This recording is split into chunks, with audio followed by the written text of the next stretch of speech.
உங்களுடைய நிறைய பேருடைய வாழ்க்கையில நீங்க காலதாமதமாய் போயிருக்கலாம், இல்லைன்னா சீக்கிரமா நீங்க போயிருக்கலாம். நான் வந்தது சீக்கிரமா, இந்த நேரத்துக்கு நான் வந்திருக்க கூடாது, நான் வந்த நேரத்துல இந்த காரியம் ஒர்க் அவுட் ஆகல.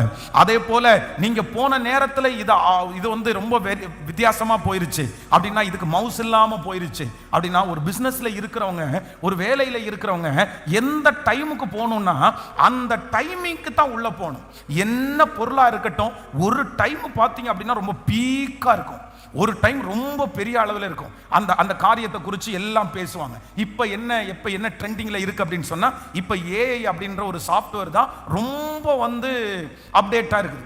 எல்லா பெரிய பெரிய ஐடி கம்பெனிஸும் இப்போ என்ன டார்கெட் கொடுத்துருக்காங்கன்னா, வேலை ஆட்களுக்கு என்ன டார்கெட் கொடுத்துருக்காங்கன்னா, ஏதாவது ஒன்று நீ கண்டுபிடி, ஏஐ வச்சு புதுசாக ஏதாவது ஒரு டெக்னாலஜி நீ கண்டுபிடி, அதுதான் இன்னைக்குள்ள டார்கெட். இன்னைக்கு மவுஸ் அதுதான், இன்னைக்கு எல்லாரும் மத்தியிலும் பேசப்படுறது அதுதான், இன்னைக்கு அதுதான் குறைவா இருக்குது.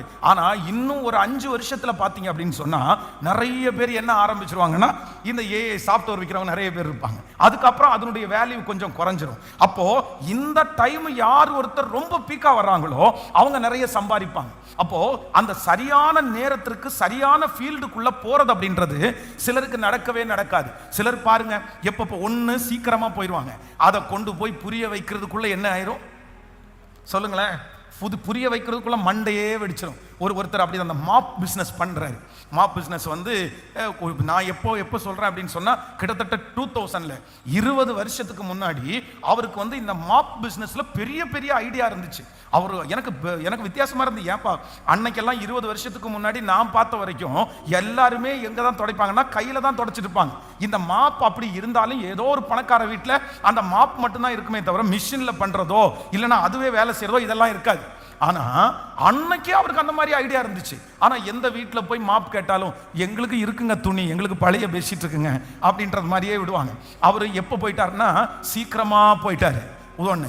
இன்னொன்று, சிலர் எப்படி போவாங்கன்னா, அந்த ஃபீல்டு முடிஞ்சதுக்கு அப்புறம், இல்லைங்க நாங்கள் வந்து இந்த மாதிரி மேட்டெல்லாம் போடுறது நான் காலம் முடிஞ்சிருச்சு, இப்போ அடுத்த காலம். இது ரெண்டும் இல்லாமல் ஆண்டவர் நம்மளை எப்படி நடத்தணும் அப்படின்னு சொன்னால், இவங்க போகிறாங்க பாருங்க, இங்கே ஏற்கனவே வேலை செஞ்சுட்டு இருக்கவங்களுக்கு எப்படி இருக்கும் பாருங்க. ஐயோ என்னடா இது, நம்மளும் பேசாம அங்கே இருந்திருக்கலாமோ, வராமல் இருந்திருக்கலாமோ. கரெக்டான நேரத்தில், கூலி கொடுக்கிற நேரத்தில் இந்த எஜமானன் அவர்களை கொண்டு போய் அங்கே அமர்த்தினார். நான்